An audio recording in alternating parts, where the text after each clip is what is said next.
Sister, you're not being loved in that relationship. You're being tolerated. And because it is not loud, you're calling it normal. See, emotional neglect is not always obvious. There are no visible wounds, no shouting, no dramatic conflict, just absence, inconsistency, disconnection, and you feel it as a woman. They don't check on you, they don't show up on you, they don't show up for you emotionally too, not just physically. They are present, but unavailable. And you keep adjusting. You keep explaining it out. You keep minimizing what you feel. You know why? Because somewhere in you, this feels familiar. You're not comfortable with neglect. You're just used to it.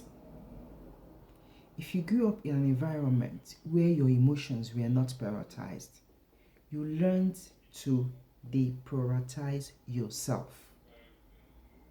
If your needs were ignored, if you had to be strong too early, you learned to survive without support.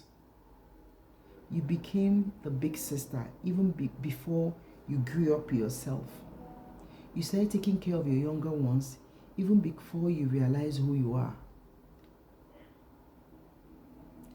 This is where many women get stuck because they can recognize something is missing, but they don't know how to address it. Some of the women I have worked with, this is exactly where they are. So now, when someone gives you just enough attention, just a little, you hold on to it, and you call it effort, you call it potential, and you call it love. But consistency should not feel like a reward. I had to confirm this myself because I realized I was accepting what I should have questioned. Not because I didn't know better, but because I was used to less. The Bible says in 1 Corinthians 13 that love is patient, love is kind. It does not argue, it does not withdraw, it does not leave you in confusion. You're not asking for too much, sister.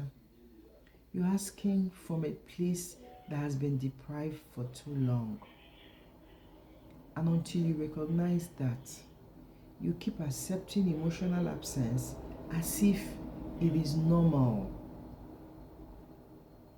You don't heal by adjusting to neglect. You heal by refusing to normalize it. I'll say it again. You don't heal by adjusting to neglect. You heal by refusing to normalize it. If not, you pass this same thing to your children. You teach your daughters that it's okay to be neglected and still be comfortable in it.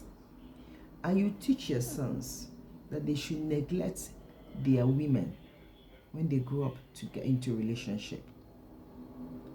If you're realizing that this is deeper than what you can navigate alone, and you're ready to actually break these patterns, you can work with me through Royal Love Zone Counseling. The details are in the description. And if this is opening your eyes, I want you to like, subscribe, and remember, this is not motivation. This is interruption. And this space is where the cycle breaks.